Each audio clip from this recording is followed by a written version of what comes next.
All right, so I am going to do my best to kind of show you guys some stuff. So I'm going to go back and forth between the two here, but I just want you, this is obviously a different gen of sauna, but same but different, right? The big thing with the saunas is, and I'll get certain errors and stuff like that. Like y'all saunas are a lot better at diagnosing things in newer gens, but still heat and insulation and heat transfer and what's going to go out first and not is all pretty relevant. But so I can show you. But a big thing, right, is this gap right here. You lose a lot of heat. So as you can see on this one, the gap isn't even. Sunlight on these gens so it is even actually. They put a little plastic strip on the inside, so it's different. But with y'all's, you want that just that little bit, and make sure that it aligns up at this door. Now this door closes. There's magnets up in this corner, so you can really you're always checking to make sure that it seats right. See, boom, you felt that.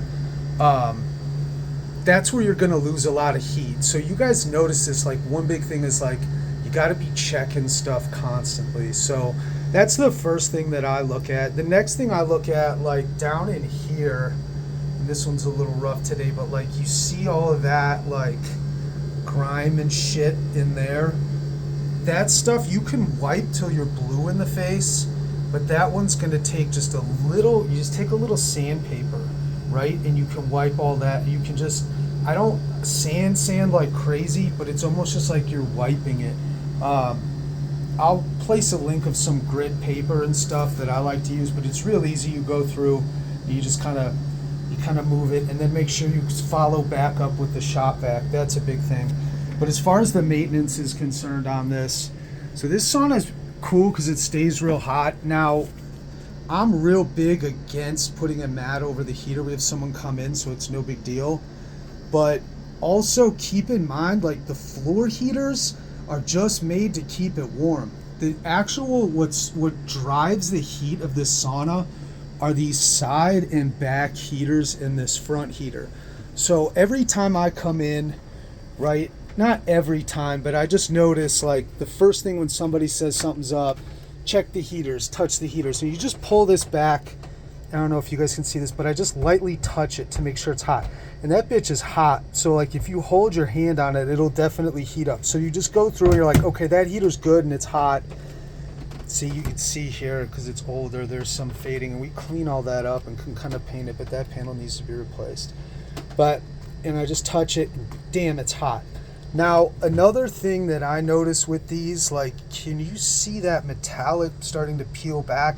Now, these are obviously older, but you want to be cognizant of that, especially in the corners right here. If those start to peel back, the connections in there can touch and it can blow a heater. Be real careful. But this is just I just visually inspect them real quick, just to see kind of what the deal is. And if something looks off, it looks off. But I'll put this one back. These are locked in with magnets, make sure that they are. And you're just going through each and every one of these and just putting your hands on them, so you'll have a little bit better lighting. But this in here, this is starting to go a little bit. I want to be real careful. You don't want it to get to be too much more. See in there, a little bit's okay. That's why when you put these back in, you got to be real careful. But one of these heaters goes out, it's really going to affect the heating of the sauna.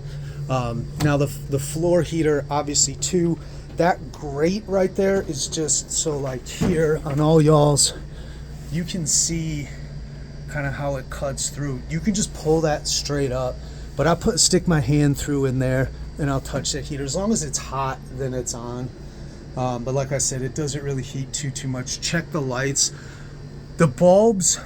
The bulbs, you can just take those out. It's pretty easy. And then I double check, make sure that the air intake up there is good to go and it's closed, so we're holding the temperature.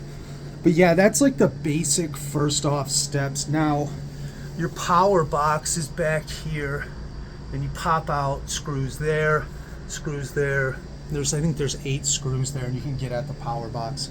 That's a little bit more advanced, but like day to day, that's kind of what I'm checking on that. So yeah.